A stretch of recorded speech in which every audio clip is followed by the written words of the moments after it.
இயேசு நல்லவர், இயேசு நல்லவர், இயேசு நல்லவர், நல்லவர் உனக்கு. இயேசு நல்லவர், இயேசு நல்லவர், இயேசு நல்லவர், நல்லவர் நமக்கு. காலாட்படையில் நான் நிற்க மாட்டேன், சவாரி செய்து சொற்றிட மாட்டேன், விமான படையில் பறந்திட மாட்டேன். நான் இயேசுவின் போர் வீரர், நான் இயேசுவின் போர் வீரர், நான் இயேசுவின் போர் வீரர்.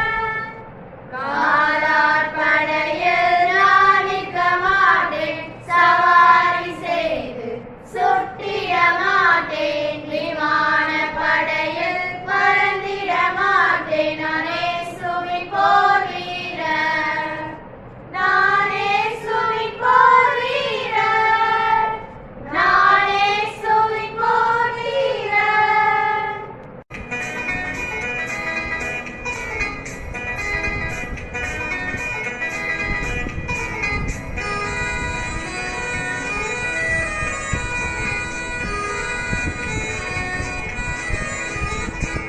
இயேசு நல்லவர், இயேசு நல்லவர், இயேசு நல்லவர், நல்லவர் உனக்கு. இயேசு நல்லவர், இயேசு நல்லவர், இயேசு நல்லவர், நல்லவர் நமக்கு.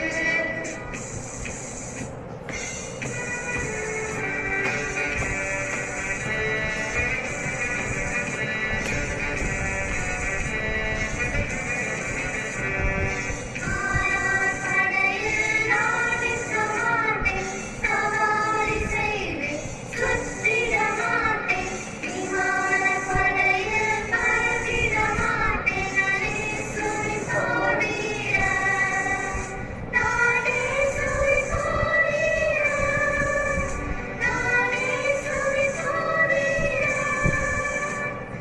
காலாட்படையில் நான் நிற்க மாட்டேன், சவாரி செய்து சுற்றிட மாட்டேன், விமான படையில் பறந்திட மாட்டேன். நான் இயேசுவின் போர் வீரர்.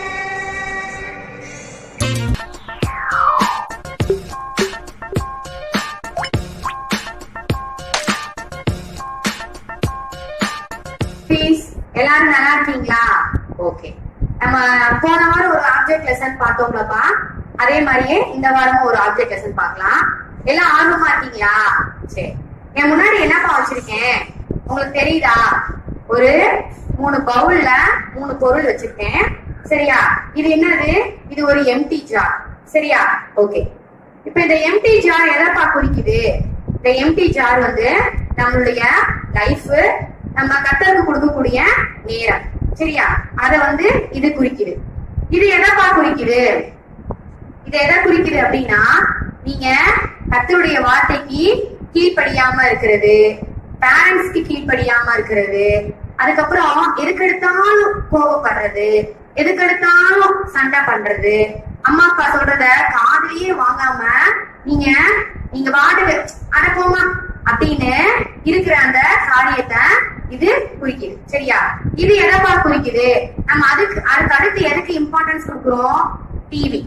அப்ப அந்த டிவில என்ன பண்றோம்? நம்ம ஃபுல்லா சுட்டி டிவி பாக்குறது, டிவில தேவையில்லாத காரியங்கள் பாக்குறது, அதுக்கப்புறமேட்டுக்கு வீடியோ கேம்ஸ் விளையாடுறது. அப்ப டிவில பல பல காரியங்கள் வரும். அப்ப அந்த காரியத்துக்குலாம் நம்ம என்ன பண்றோம்? இம்பார்ட்டன்ஸ் கொடுக்குறோம். அதுக்கப்புறம் எதுக்கு இம்பார்ட்டன்ஸ் கொடுக்குறோம்? செல்போன். அப்ப செல்போன் தான் நம்ம லைஃப்ல ரொம்ப முக்கியமா நம்ம கருதப்படுறோம். எப்ப பார்த்தாலும் செல்போனை கையில வச்சுட்டு என்ன பண்றது? கேம் விளையாண்டுகிட்டே இருக்கிறோம். அம்மா எனக்கு போனை கொடுமா, நான் கேம் விளையாடணும், அதெல்லாம் எனக்கு தெரியாது, நீ போனை கொடு அப்படின்னு நம்ம அம்மாட்டையும் அப்பாட்டையும் அடம் பிடிப்போமா? அப்ப நம்ம டிவிக்கு, செல்போனுக்கு அடுத்து நம்ம இடம் கொடுக்கிறோம். சரியா? இது எதப்பா குறிக்குது? இது எதை குறிக்குதுன்னா, கர்த்தருடைய ஜீவன், கர்த்தருடைய வார்த்தை, அதுக்கப்புறம் உங்களுடைய ஃபேமிலி, உங்களுடைய ஃப்ரெண்ட்ஸ், உங்களுடைய பிரதர்ஸ், உங்களுடைய சிஸ்டர்ஸ், உங்களுடைய கோல், அத குறிக்குது. சரியா?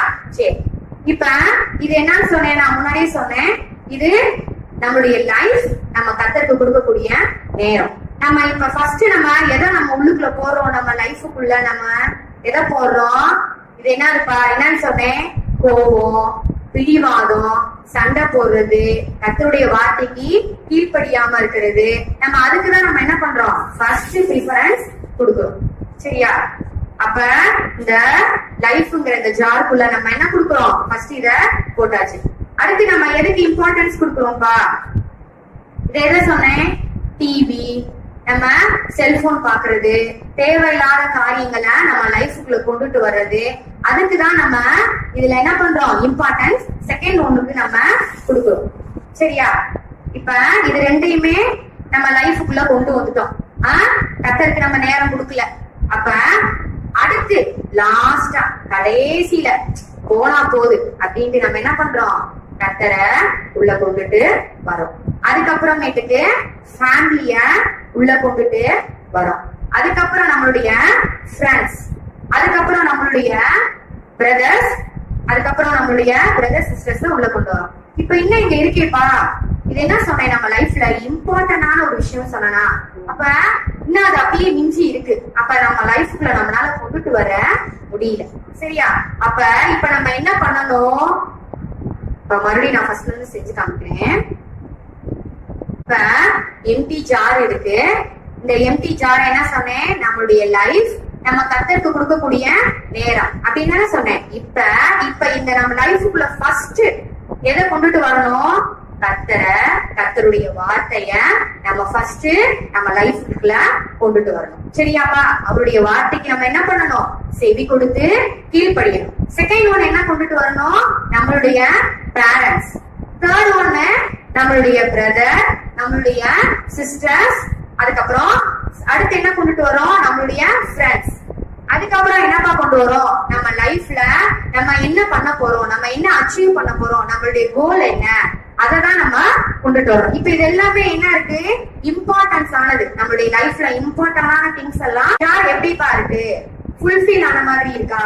ஓகே. அப்ப இந்த தேவையில்லாத காரியத்தெல்லாம் நம்ம முதல்ல போடும்பொழுது எப்படி இருந்துச்சு, நம்மளுடைய லைஃப் ஃபுல்ஃபில் ஆகாம குறைவானதா இருந்துச்சு. இப்ப இந்த தேவையில்லாத காரியங்கள்லாம் நம்ம எடுத்து வச்சதுக்கு அப்புறமேட்டுக்கு இம்பார்ட்டன்ஸான விஷயத்துக்குலாம் நம்ம லைஃப்ல நம்ம இடம் கொடுக்கும் பொழுது நம்மளுடைய லைஃப் எப்படி இருக்கு, நிறைவானதா இருக்கு. சரி, அப்ப பைபிள்ல ஒரு வார்த்தை நம்ம படிச்சிருக்கோம், முதலாவதாக தேவனுடைய ராஜ்யத்தையும் அவருடைய நீதியும் தேடுங்கள், அப்பொழுது இவைகள் எல்லாம் உங்களுக்கு கூட கொடுக்கப்படும் அப்படின்னு நம்ம பைபிள்ல ஒரு வசனம் படிப்போம். அப்ப அதே மாதிரியே நம்மளுடைய கர்த்தருடைய வார்த்தைக்கும் கர்த்தருக்கும் நம்மளுடைய லைஃப்ல இடம் கொடுக்கும் பொழுது உங்களுடைய லைஃப்ல கர்த்தர் குறைவானது எல்லாவற்றையும் நிறைவாக்கி போடுவார். இந்த ஜார் எப்படி இம்பார்ட்டன்டான விஷயத்தான் நம்ம உள்ள கொண்டு வந்து ஃபுல்ஃபில்லா இருக்கோ, அதே மாதிரியே நம்மளுடைய லைஃபும் ஒரு ஃபுல்ஃபில்லான லைஃபா இருக்கும். சரியா குட்டீஸ்? இந்த கான்செப்ட் உங்களுக்கு பிடிச்சிருக்கா? நீங்களும் உங்களுடைய லைஃப்ல கர்த்தருடைய வார்த்தைக்கு இம்பார்ட்டன்ஸ் கொடுப்பீங்களா? அப்ப கர்த்தருடைய வார்த்தைக்கு இம்பார்ட்டன்ஸ் கொடுத்து கர்த்தரை நீங்க உங்க லைஃப்ல கொண்டுட்டு வரும் பொழுது கர்த்தர் உங்களுடைய வாழ்க்கையும் குறைவை எல்லாத்தையும் நீக்கி நிறைவாக்கி போடுவார். ஓகேவா குட்டீஸ்? சரி, அடுத்த பகுதிக்கு போறோம்.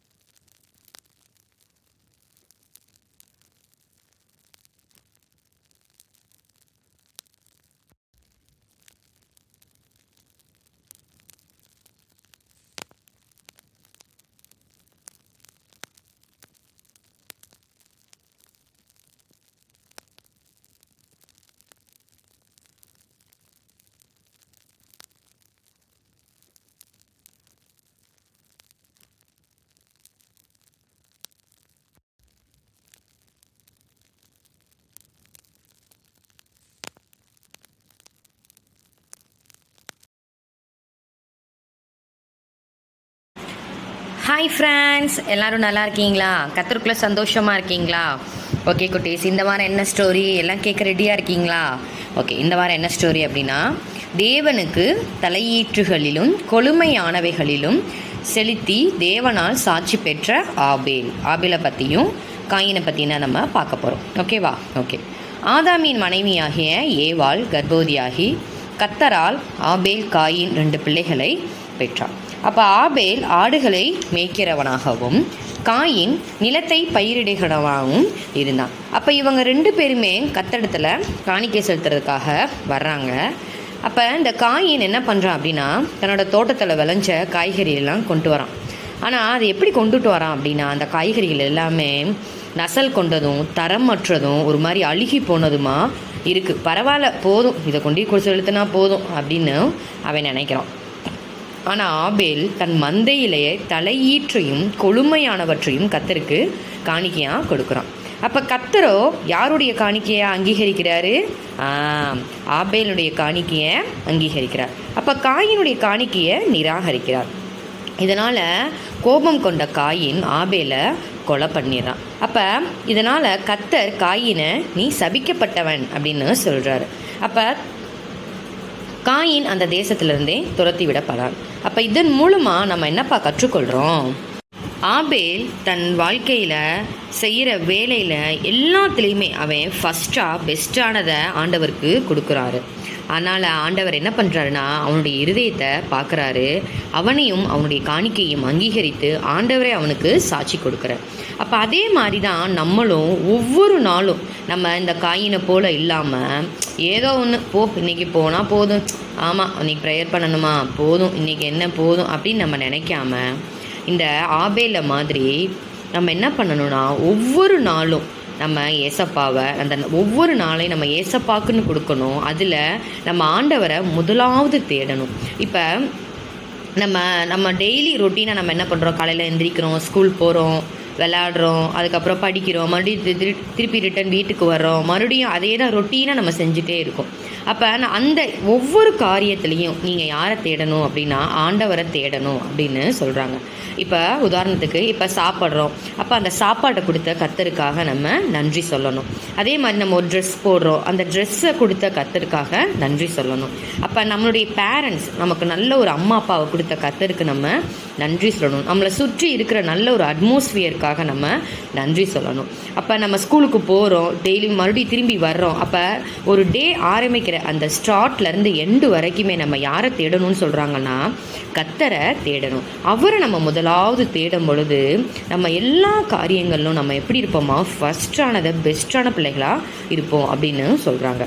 அதே மாதிரியே இந்த ஆபேல் தன்னுடைய மந்தையிலேயே கொழுமையானவற்றை அவன் காணிக்கையாக செலுத்தினான். அப்போ நாம் ஆண்டவருக்கு என்னப்பா செலுத்துகிறோம்? அப்போ நாம் என்ன பண்ணலாம் அப்படின்னா நம்ம அம்மா அப்பா நமக்காக பேக்கெட் மணி கொடுப்பாங்க. அந்த பேக்கெட் மணியிலேருந்து நம்ம சேவ் பண்ணி அதை நம்ம ஆண்டவருக்கு நான் காணிக்கை செலுத்துகிறேன் அப்படின்னு நீங்கள் ஆண்டவரை கனம் பண்ணலாம். அப்போ நீங்கள் அவரை கனம் பண்ணும் பொழுது அவர் உங்களை ஆசீர்வதித்து அவர் உங்களை குறித்து அவர் சாட்சி கொடுக்குற அளவுக்கு அவர் உங்களை உயர்த்துவார். உங்கள் மூலியமாக அநேகர் ஆசீர்வாதமாக இருக்கவும் கூட அவர் உதவி செய்வார். நீங்களும் இந்த ஆபேலை போல கத்தரை முதலாவது தேடுவீங்களா குட்டீஸ்? ஓகே குட்டீஸ், சூப்பர்.